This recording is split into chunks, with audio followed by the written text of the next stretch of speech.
Fala pessoal, sejam bem-vindos a mais um vídeo e hoje eu vou trazer para vocês como que eu analiso uma ação nos Estados Unidos, tá? Para comprar na Bolsa Americana. Tem um conceito que eu quero passar para vocês aqui que eu sigo exatamente para chegar até numa ação que a gente faz recomendações aqui, por exemplo, na Dollarame, tá? São passos que eu sigo, né, que eu fui aperfeiçoando, né, moldando ao longo do tempo com a minha experiência e eu acredito que hoje essa é a forma mais fácil de você entender se uma empresa ela é boa ou ruim para você ter ela na sua carteira de uma forma rápida, tá? Obviamente que não vai dar pra gente entrar em todos os detalhes aqui, mas pelo menos o que eu vou mostrar para vocês é um grande filtro do que você consegue ver facilmente numa ação se ela é boa ou ruim. E isso já é muito importante para muita gente. Bom, então se você gosta desse tipo de vídeo, não esqueça de deixar curtida aqui embaixo e se inscrever no canal. Bora lá! Bom, sem enrolação nenhuma, eu quero mostrar para vocês primeiro a linha de raciocínio aqui que eu sigo para fazer uma análise completa de uma ação nos Estados Unidos, que pode servir muito bem para qualquer análise que você for fazer no mundo inteiro, tá? Não necessariamente só porque tá na Bolsa Americana, mas vou explicar da forma para quem investe lá no exterior. O que normalmente eu faço é, se eu ouço falar de uma ação, de uma empresa, né? Porque às vezes vem alguém falando, pô, aquela ação tá subindo, dá uma olhada. Pô, Léo, tô comprando essa aqui, tô ganhando muito dinheiro. Sempre quando eu ouço falar numa ação nova, eu faço esses passos aqui que eu tô mostrando para vocês. Primeiro, eu faço uma análise fundamentalista junto com o entendimento do negócio. Então, uma análise fundamentalista é o quê? É você olhar os números da empresa para entender se os números delas estão bons, crescendo, né? Se tem boas margens, o lucro tá legal, se ela tem uma dívida alta, um caixa alto. E tudo isso eu vou mostrar para vocês como vocês podem ver na prática, tá? Qual que é a metodologia ideal de você analisar isso no dia a dia. E aí, junto com essa análise fundamentalista da empresa, que eu olho rapidamente hoje algumas coisas, já sei se aquela empresa é legal ou não, prosseguir com o meu estudo, eu também faço um entendimento do negócio. E isso aqui é muito importante, tá? Eu vou mostrar também como vocês podem ver um pouquinho mais sobre isso, mas é legal vocês entenderem como aquela empresa gera receita, né? Qual é que é a distribuição de receita dela, qual que é o mercado que ela tá. O mercado que ela tá tem crescimento ou não tem? Tem muita gente que analisa empresas, por exemplo, de tabaco, né? Que pra mim, o setor de tabaco tende a acabar ao longo do tempo, já que as pessoas estão ligando cada vez mais pra sua saúde. Então, mesmo que eu ache uma empresa barata hoje na Bolsa Americana de tabaco e com bons números, talvez pro longo prazo não seja interessante. Então, já entra nesse entendimento de negócio, de você também entender o negócio que você está analisando. E isso é muito importante. Bom, então a primeira coisa que eu faço, se eu ouço falar numa ação, eu venho aqui no Google mesmo e escrevo o nome da ação. Então, por exemplo, Microsoft, tá? Vamos supor, quero saber como a Microsoft ganha dinheiro. Aí escrevo Microsoft Investor Relations, né, que é relação com o investidor, só que em inglês. E aí normalmente o primeiro site é o site da empresa, onde ela divulga os resultados dela e várias outras informações importantes. E aí, ao entrar aqui no site da Microsoft, para exemplo de vocês, mas isso vocês conseguem fazer com qualquer empresa, tá? Nome da empresa e Investor Relations, vocês vão achar o site de investidor deles. Então no caso aqui da Microsoft, eu vou ver em detalhes do último resultado deles aqui, e se eu descer um pouquinho a página, eu já consigo encontrar o que eu queria, que é exatamente qual que é a receita hoje da Microsoft, de onde que vem. Então a gente consegue ver aqui, ó, Microsoft Cloud, que é a nuvem deles, né, que hoje está trazendo aí um percentual bem interessante de ganhos, né. A gente vê que o pacote Office tá aqui, LinkedIn, né, não sei se sabia, mas Microsoft já comprou LinkedIn. A gente tem o Windows, o Azure, né, que é a nuvem deles, tem o Xbox, né, a parte game. Então é legal para você já entender na fonte mais ou menos como eles ganham receita. Ou o que você pode fazer também, que é muito fácil de você encontrar, é você pesquisar o seguinte no Google: how, aí o nome da empresa, por exemplo, e aí você coloca no final makes money, tá? Então, por exemplo, how Microsoft makes money, ou seja, como a Microsoft ganha dinheiro. E aí você pode pesquisar isso para qualquer empresa, tá? E aí você vai achar vários sites explicando como a Microsoft ganha dinheiro de maneiras aqui bem diferentes, às vezes com imagens, às vezes com texto. Então, no caso aqui já achei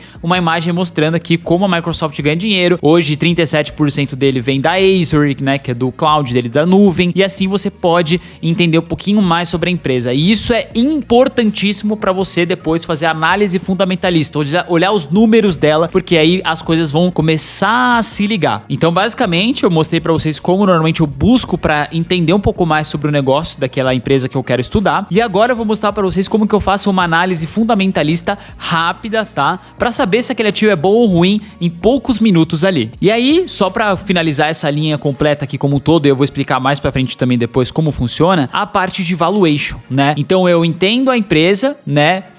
Entendo a empresa, o negócio dela, faço análise fundamentalista. E aí, por último, se eu validei, pô, é uma empresa boa, tem um bom negócio, aí eu faço o valuation, que eu vou explicar para vocês mais pra frente, mas é basicamente encontrar o preço justo a ser pago por aquela empresa, porque nada vale você comprar uma empresa boa a um preço caro, né? O interessante é você comprar boas empresas a bons preços. Mas bora para análise fundamentalista aqui que eu quero mostrar para vocês na prática. E normalmente eu utilizo esses sites aqui que eu tô passando para vocês para fazer análises nos Estados Unidos, tá? Então eu uso muito o ETF.com para ETFs. O Fundamentei eu adoro, tá? Apesar de ser pago, eu gosto bastante, utilizo muito no meu dia a dia. Vocês podem utilizar o que vocês quiserem, mas para mim é interessante e é o que eu vou mostrar hoje para vocês. A gente tem o Guru Fox também muito bom. O Status Invest, ele tem quase tudo gratuito lá. O Coifin, o All Riches, né, que também é um de Rich aí bem interessante. Então esses sites aqui já vão te ajudar bastante a fazer análises diversas aí sobre os ativos. Eu vou mostrar agora no site Fundamentei como que eu faço essa análise, mas é importante comentar que independente do site que você entrar, você vai conseguir fazer a mesma análise, tá? Não é porque eu tô mostrando no Fundamentei que tem que ser no Fundamentei, porque a forma de visualização para vocês vai ficar um pouco melhor. Mas presta atenção nos conceitos que eu vou falar, anota aí, principalmente, pô, como é geração de receita, né? Como que ela ganha dinheiro, lucro, o que é margem, porque tudo isso eu vou explicar e qualquer site que você for olhar a margem, o lucro, você vai saber do que você tá vendo e da forma que você tem que analisar. Então, por exemplo, eu entrei aqui no site Fundamentei, eu vou escolher qualquer empresa de fato aqui pra gente analisar em conjunto. Então eu vou pegar a Apple aqui, que é uma empresa super conhecida, né? Muitos de vocês talvez tenham interesse em saber um pouquinho mais dela. E aí eu vou descer toda a página aqui pra achar exatamente essa parte aqui, que é o que a gente chama de balanço, tá? O balanço financeiro de uma empresa é onde ela divulga todos os resultados dela, né? A receita, o lucro, as coisas mais importantes assim de números da empresa, para você identificar ali os pontos interessantes ou ruins dela. E aí, o que eu gosto normalmente de ver é o seguinte: quando você vê um balanço, é legal você comparar isso historicamente com o que ela veio entregando. Então você pode ver aqui que no site do Fundamentei, eles já mostram aqui de 2015, 2016, 17, 18, 19, 20 e assim vai indo até 2024, ou seja, cada linha dessa é referente a um ano do calendário em si. E aí a primeira coisa que eu gosto de olhar aqui é a receita da empresa crescendo, tá? E a receita da empresa, bruta principalmente, é onde vem todo o dinheiro dela. Então, por exemplo, a Apple aqui é somando todo o dinheiro que vem do iPhone, do MacBook, do iPad, dos serviços que ela tem, das consultorias que ela faz para a empresa e tudo que você possa imaginar vai estar condensado aqui na parte da receita. Então, é o dinheiro total que ela gerou de serviços, produtos e vendas que ela teve no ano inteiro. Então, isso é legal você ver a empresa crescendo ao longo do tempo, né? Que nem aqui a Apple, ela tá crescendo. Se você vê, em 2015 ela gerou uma receita de 233 bilhões de dólares e hoje ela tá gerando uma receita de 381. E foi um crescimento assim contínuo ao longo dos anos. E isso é muito importante você ver, porque a receita crescendo, ela é a base para tudo. Tudo para quê, Léo? Para lucro que ela vai gerar, pro dividendo que ela vai te pagar, pro crescimento que ela vai ter. Então, se uma empresa não gera receita crescente ao longo dos anos, vai impactar o lucro que ela vai ter, os dividendos que ela vai pagar e todo o resto da empresa. O outro ponto que eu gosto de olhar na receita em si é a receita crescendo pelo menos a inflação do país. Então, vamos supor que a inflação dos Estados Unidos é 4%. Então, eu gosto de ver a receita daquela empresa crescendo pelo menos 4% ao ano, que é corrigindo a inflação. Bom, aí a gente vai pular EBITDA daqui, que depois eu vou falar um pouquinho mais sobre ele, mas vamos olhar aqui a outra parte que é muito importante, que é o lucro líquido, né? Que é o lucro geralmente que a empresa gera ali no ano. E vocês sabem que todas as empresas que elas são criadas para na ponta final gerar lucro, né? Te dar dinheiro no bolso. Então, o que eu gosto de ver também, obviamente, é um lucro crescendo ao longo dos anos. Então, juntamente com a receita, tá? Porque nada adianta a empresa estar crescendo receita aqui e tá perdendo em lucro, né? Acontece com muitas empresas. Então, você tem que tomar cuidado e olhar isso, né? Comparar que se a receita tá crescendo, beleza, o lucro tá crescendo na mesma intensidade. E aí, como que se acompanha a intensidade, né?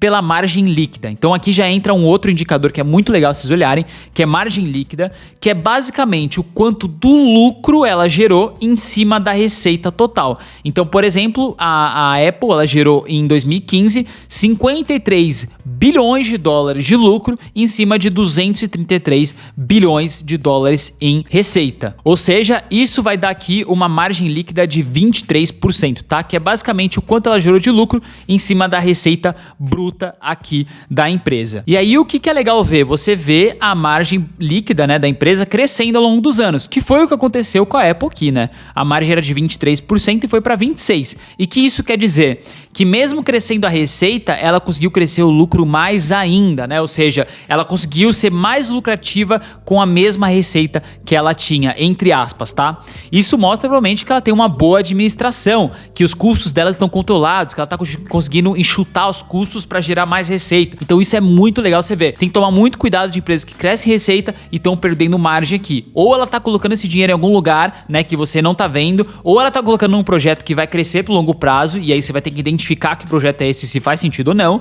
ou é uma empresa horrível de administração e aí você tem que correr fora disso. O outro ponto é o ROI, né? Muita gente gosta de analisar o ROI. Para mim o ROI ele não é um indicador tão interessante assim para ser analisado. Eu gosto de olhar outras coisas, mas basicamente o ROI é o quanto o investidor geraria de lucro, vamos dizer assim, de ganhos, né, em cima de a cada R$1 que ele investiria, né? Então é basicamente um cálculo que é feito ali com o patrimônio líquido da empresa, onde você tem o capital social da empresa ali em si, né, onde você tem o dinheiro dos acionistas e tal, e o quanto isso geraria, né, de ganhos para ele em cima do lucro. Então é basicamente aqui você investir R$1, você teria um retorno aí de 1,46, por exemplo, na Apple aqui em 2015, tá? E obviamente, quanto maior o ROI, melhor. Só que o ROI ele é muito subjetivo, então para mim não é muito interessante a gente ficar focando muito nele aqui, porque realmente não é algo que vai trazer, nossa, essa empresa é boa ou não, só porque tem um ROI alto desse tamanho, tá? Não quer dizer exatamente isso. Agora indo para outra parte muito interessante, que eu sempre gosto de ver, é o caixa da empresa, tá?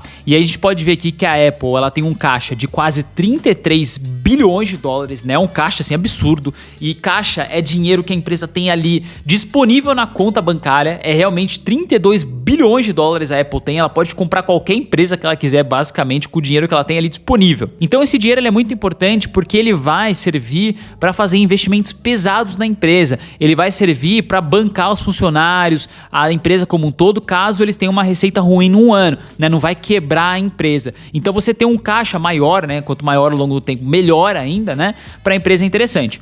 Agora, se o caixa diminuir, por exemplo, aqui de 2019 para 2020, caiu de 48 para 38, pode ser que eles estejam investindo na empresa, né, colocando capital em desenvolvimento e pesquisa. Então também não é ruim o caixa diminuir da empresa, porque isso tem que acontecer. Mas é legal você ver um caixa ali interessante. E aí já vou mostrar o quanto é interessante ou não. Outro ponto que eu gosto de olhar é a dívida total da empresa, tá? Então, por exemplo, a Apple aqui, ela tem uma dívida de 104 bilhões de dólares. Aí você fala, caraca, é uma dívida super elevada. Para a Apple, não, tá? E para muitas empresas, na verdade, para a grande maioria delas, dívida é um gerador de receita, tá? Muita gente olha a dívida como algo ruim, né? Pô, se uma empresa tem uma dívida muito grande é porque ela é ruim ou ela não tem uma boa gestão. Na verdade, não, tá?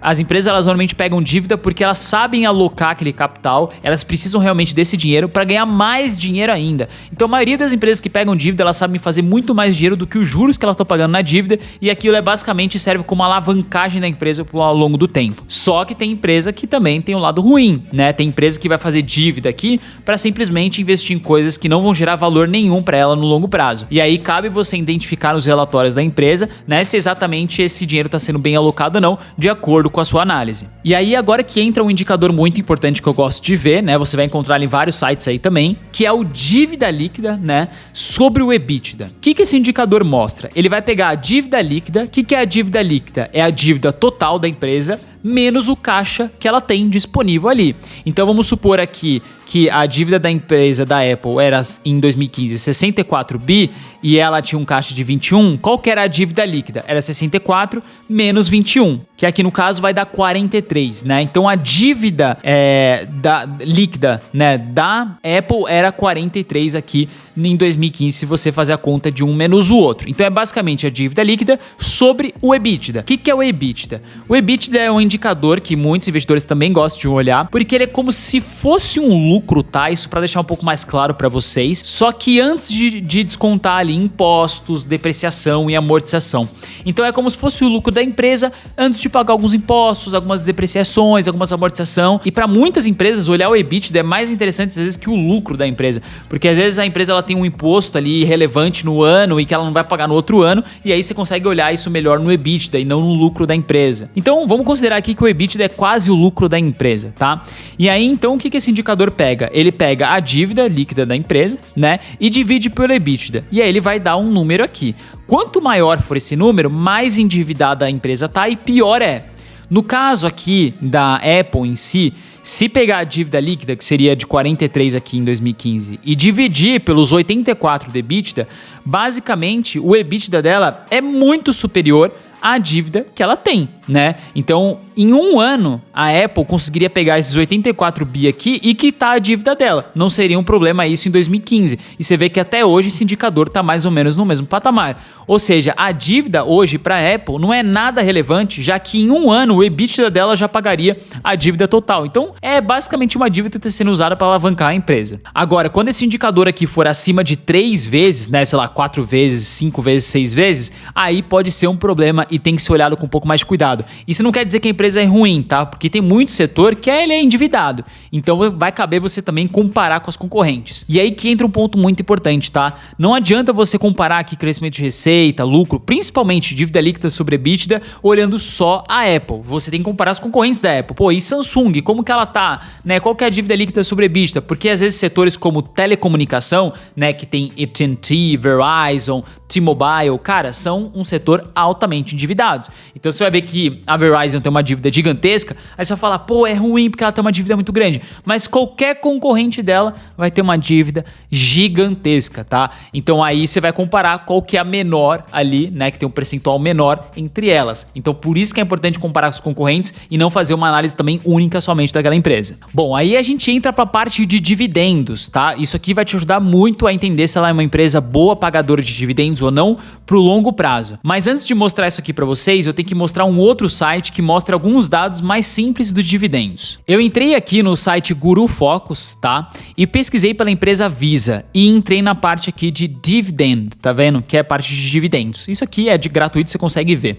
E por que eu peguei a empresa Visa? Porque ela é uma empresa que paga dividendos aí há um bom tempo, então é legal pra gente ver os indicadores aqui. E o que eu gosto de ver normalmente, tá? O primeiro deles, o dividend yield, né? O que é isso? É o quanto a empresa paga anualmente de dividendos dividido pelo preço dela atualmente. Então é o quanto ela paga de dividendos anuais por ação, então vamos supor $1 que ela paga anualmente, né, de dividendos, dividido pelos $261 aqui, que é o preço da Visa atualmente. Então aí você vai encontrar o indicador Dividend Yield, que no caso aqui da Visa é de 0,79%. Quanto maior o dividend yield, maior é os dividendos pagos por aquela empresa. Mas toma cuidado, porque nem quanto maior for esse indicador, melhor a empresa. Às vezes ela tá escondendo alguma coisa ali. Tá, Léo, escondendo o quê? Às vezes ela tá te pagando muitos dividendos só para esconder o quão ruim a empresa ela é. E você já vai entender o que eu tô te falando. Outros pontos que eu gosto de ver, né? A taxa de crescimento, growth rate, né? Toda vez que você vê growth é crescimento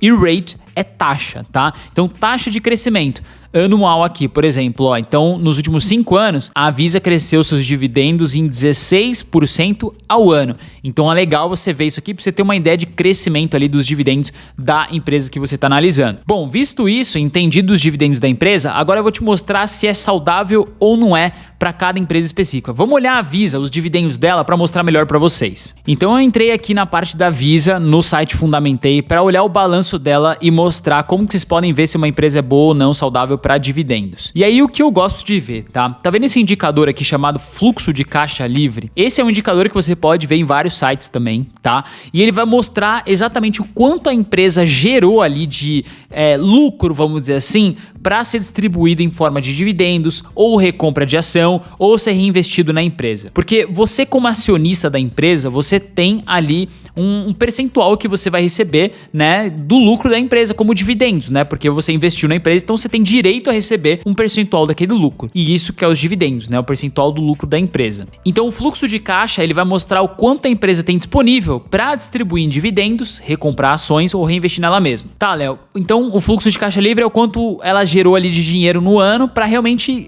na mão dela, né, distribuir isso para os acionistas ou não, ela que vai decidir o que ela faz. Beleza. Então o que seria a recompra de ação? A recompra de ação é o que muitas empresas nos Estados Unidos fazem, que é basicamente quando normalmente a ação dela cai, ela vai lá no mercado e ela entende que a ação dela tá barata e ela recompra as ações dela mesma. Ela vai lá como um investidor normal na bolsa, compra as ações e ela tira de circulação.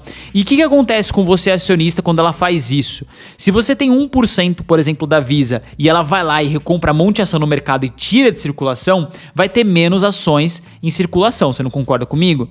Então, o seu percentual sobre as ações totais negociadas ali em bolsa atualmente vai ser maior. Ou seja, ela aumenta o seu percentual de sociedade na empresa, né? Você vai sair de 1 a 2% ali com esse movimento, porque ela tirou uma quantidade de ações negociadas na bolsa. Então, seu percentual sobre o total, ele aumenta. Então, ela consegue aumentar o seu tamanho de acionista na empresa sem você colocar capital. Então, isso é muito legal, né? Então, nem sempre dividendos é o mais interessante de você receber. Às vezes, a recompra de ação é tão legal quanto para você pro longo prazo. Porque ela lá tá tirando as ações dela de circulação, comprando, mostrando que ela acredita nela mesma, obviamente, e tá aumentando o seu percentual de grandiosidade como acionista na empresa ao longo do tempo. Então isso aqui é incrível, tá? Eu adoro empresas que fazem recompra de ação. E aqui a gente tem a parte de dividendos, né? Que é o quanto ela tá pagando de dividendos no ano em valor total. Então, por exemplo, aqui a Visa, ela pagou aqui em 2024, 2023, né, nos últimos 12 meses, quase 4 bi de dólar, tá? No ano em total dividendo aí que ela pagou para os acionistas. Só que qual que é o ponto que você tem que ver aqui? Presta muita atenção nisso. Você tem que ver o quanto ela gerou de fluxo de caixa livre, tá? Ou seja, vamos supor, a Visa gerou 19 bi aqui num ano de caixa livre ali para ela distribuir. Aí ela recomprou 13 bi de ação, né? E ela pagou de dividendos 4 bi. Ou seja, se você somar os 4 mais os 13, você vai chegar em 17. 17 é menor que os 19 que ela gerou. Então, olhando isso, é uma empresa saudável, ou seja, ela está pagando e recomprando ações menos do que ela realmente está gerando ali de dinheiro, está sobrando até um pouco. Então, isso é muito importante, porque dá mais margem para ela aumentar os dividendos ao longo do tempo, dá mais margem para ela diminuir ou aumentar a recompra de ação, então tá super tranquilo, é uma empresa que vai pagar dividendos consistentes ao longo do tempo e muito bem. Agora, qual que é o problema aqui? Tem muita empresa que gera um fluxo de caixa de 19, por exemplo, e paga de dividendos 20, ou seja, paga mais do que gerou. E aí qual que é o problema? De onde que ela tira essa diferença? Normalmente ela pode tirar do caixa, ela pode aumentar a dívida dela para pagar em dividendos, porque ela não quer perder, por exemplo, aquele tempo que ela tá pagando dividendos, sei lá, 30 anos.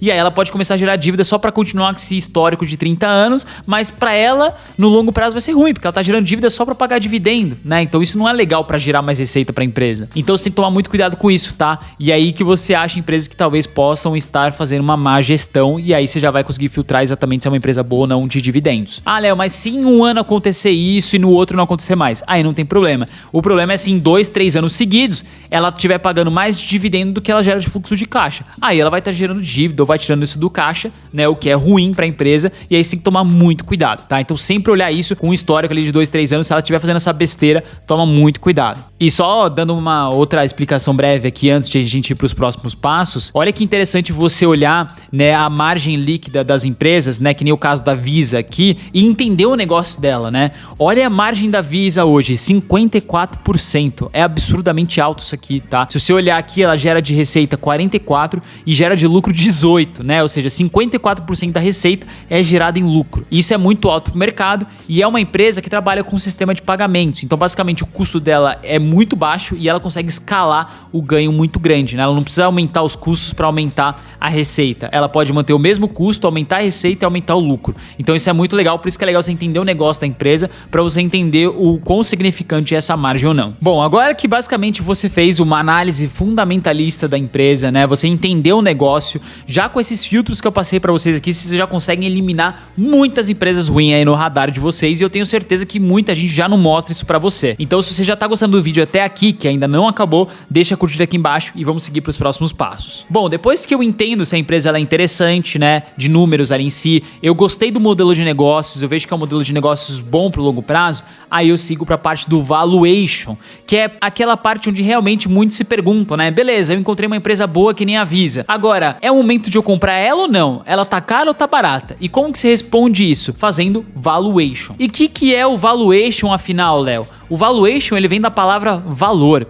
Então você vai entender, de certa forma, com métodos, cálculos, né? E aí existem várias formas de você fazer isso, qual é o valor da empresa, tá? Porque aí você sabe se o preço dela tá acima do valor ou abaixo do valor. Aí que entra o valuation, tá? Para você entender se o preço dela tá de acordo com o valor ou não. Se tiver abaixo do valor, isso tem uma oportunidade de ganho aí pro longo prazo. E é nessa que se você encontra uma boa boa empresa a um bom preço, você faz muito dinheiro. E aí o valuation, eu, por exemplo, eu faço em planilha que nem essa aqui, né? Eu dediquei bastante tempo para aperfeiçoar ela, criar um modelo que eu acho empresas realmente muito boas. O valuation, ele acaba sendo uma ferramenta, né? Então cada investidor pode utilizar de uma forma e cada um vai achar um preço. Por isso que a bolsa de valores, ela nunca negocia as ações no valor exatamente das empresas, porque sempre tem investidores encontrando preços para cima, investidores encontrando preços para baixo, e o mercado vai negociando ao longo do tempo. Então, obviamente que vai depender muito de cada analista aqui, de como que você vai colocar os números aqui, a projeção dela lá para frente, para encontrar realmente qual que é o valor da empresa hoje. Um ponto muito importante de comentar do valuation em si nos Estados Unidos, né, é que como tem muitos analistas olhando o tempo todo sobre valuation lá fora, é muito rápido as ações, né? Então, se você encontra uma empresa muito barata e que ela é muito conhecida, rapidamente ela volta ao seu valor, né? O que realmente ela vale, porque tem muita gente olhando aquela empresa. E outra coisa interessante, quando você faz um valuation, né, encontra o valor justo a ser pago por aquela empresa, que é muito importante, você não tem tempo para chegar naquele valor que você encontrou. Então vamos supor que para a Visa eu encontrei um valor X e hoje ela está negociando bem abaixo desse valor. Quanto tempo ela vai demorar para alcançar esse valor que eu calculei? Pô, pode demorar 6 meses, 1 ano, 3 semanas, 3 anos, ninguém sabe. Por isso que investir pro longo prazo, fazendo isso, é a melhor coisa que você pode fazer. Porque você vai evitar comprar uma empresa no hype, que nem Nvidia, por exemplo, que pode estar muito cara e você não sabe, e vai acabar fazendo bons negócios com boas empresas. O que aconteceu aqui na Dollarame, né, só para mostrar para vocês, foi a relação da Microsoft, né? A gente entendeu que ela era uma boa empresa fazendo uma análise e tem um bom negócio, e aí a gente decidiu se aprofundar e fazer o valuation, né? Porque dedica ali mais meia hora pelo menos para estudar um pouco a mais. E a gente entendeu que o preço que ela estava sendo negociada ali no final de 2022 era relativamente abaixo do valor dela. E aí a gente recomendou compra, ganhou mais de 100% aí na empresa de valorização até agora, porque a gente entendeu que o momento dela estava muito oportuno para comprar e era uma empresa muito boa e que o mercado estava negociando abaixo do valor. Então por isso a importância de você sempre ter um valuation também atrelado às suas análises. Porque nada adiantaria eu entender que a Microsoft é boa e ter comprado aqui em novembro de 2021, na sua alta, né? Que caiu aí depois 24%, né? Depois dessa alta que ela teve em 2021 para 2022. Então, às vezes, você encontrar o melhor timing é interessante, principalmente pro longo prazo, tá? E aí que entra aqui, para vocês entenderem o conceito como um todo, a estratégia do Warren Buffett, né? Que é aquele investidor multibilionário mais conhecido, talvez o mais famoso aí do mundo em relação a investimentos, que construiu um patrimônio bilionário começando a investir lá desde criancinha em Coca-Cola, Apple, né? E quais são as estratégias que ele utilizou? Basicamente, comprar empresas com vantagem competitiva forte, ou seja, empresas que têm realmente um produto ou um serviço muito diferenciado, que nem Apple, por exemplo. É muito difícil você criar uma Apple de um dia para o outro. Então, ela tem uma vantagem muito grande, que nem Nvidia. É muito difícil você criar uma empresa igual a Nvidia de um dia para o outro. Precisa de muito trabalho. Então, você investir em empresas que têm uma vantagem competitiva, né, uma diferenciação no serviço ou produto, já é uma grande coisa. O segundo ponto, uma marca forte, né? Então, por exemplo, Apple. Cara, qualquer coisa que a Apple lançar, o pessoal vai comprar, porque ela tem um nome forte, ela tem uma marca forte. Então, investir nisso também é muito bom. E aí, um ponto que ele comenta aqui, que eu concordo 100%, que é o que eu faço e que faz me ganhar milhares de dólares aí todos os anos, é comprar bons ativos a bons preços. Nada vale você comprar um bom ativo a um preço ruim, e também nada vale você comprar um ativo ruim a um bom preço, né? Porque se você tá comprando um ativo ruim, ele sempre vai ser ruim. Então tem que tomar esse cuidado também e comprar bons ativos a bons preços é o melhor negócio. Outro ponto que ele faz é boas margens de segurança, né? Margem de segurança é a diferença do preço de uma ação que você tá pagando e o valor de fato dela, o quanto ela vale, né? O quanto ela tem de equipamento, funcionários, qual que é o crescimento projetado dela. Então quanto que ela vale, né? Qual que é o preço? Quanto maior for a diferença, né? Maior é a margem de segurança. E normalmente a diferença é entre preço e valor, né? Então, se o preço está mais baixo do que o valor, quanto maior for essa diferença, maior é a margem de segurança. Talvez melhor seja o seu ganho, a sua receita ali em cima desse investimento. E outro ponto que ele fez muito bem foi jogar a longo prazo, né? Então, é isso que eu acredito muito, investir sempre pro longo prazo. Se você fizer isso, né? Tá comprando bons ativos a bons preços e focando lá na frente, cara, você vai ganhar muito dinheiro. E aí que eu queria mostrar para vocês aqui o nosso novo treinamento, que ele encaixa muito bem com tudo isso que eu mostrei para vocês aqui anteriormente,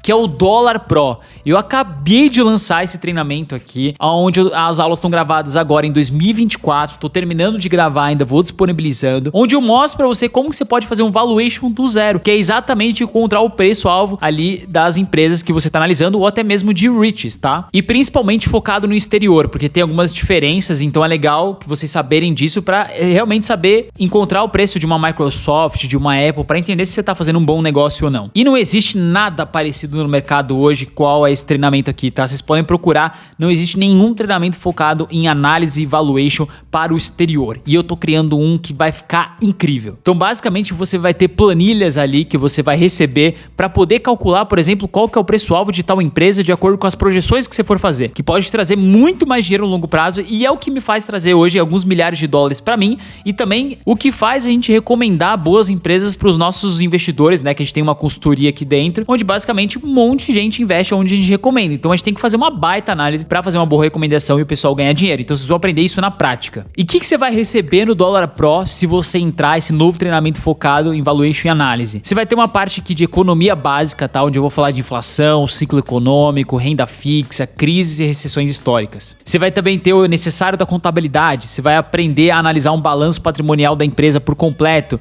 uma DRE, o fluxo de caixa, dividendos. Você vai aprender a fazer uma análise fundamentalista, né? Analisar na prática as ações, os REITs, indicadores importantes como ROI, ROA. Você também vai aprender aqui como fazer uma análise setorial. Além disso, você vai aprender a fazer valuation do zero, tá? Das ações do exterior. Eu vou te mostrar isso. Vou até fazer algumas na prática, como da Nvidia. E também de REITs, tá? Você vai aprender a fazer valuation dos REITs, que são os fundos imobiliários americanos. Fora que eu vou disponibilizar vários outros modelos de valuation ali, como de empresas de prejuízo, né? Que são aquelas que têm potencial de crescimento maior. Modelo de valuation para banco. Cara, tudo completinho para você, de fato, aprender sozinho como você pode analisar suas ações sem depender de ninguém e comprar as empresas a bons preços, né? Boas empresas a bons preços. Bom, e um ponto muito importante é que se você entrar no Dollar Pro ainda em julho, você vai receber acesso vitalício, ou seja, o treinamento Dollar Pro vai ser seu para sempre, você nunca vai precisar pagar mais nada e vai receber todas as atualizações que a gente tiver. Então essa é um bônus aqui somente para julho, tá? Agosto, isso aqui já não vai ter mais, isso vai ser vendido separadamente. Além disso, para todos que entrarem em julho agora também, vão receber o nosso treinamento Dollar Start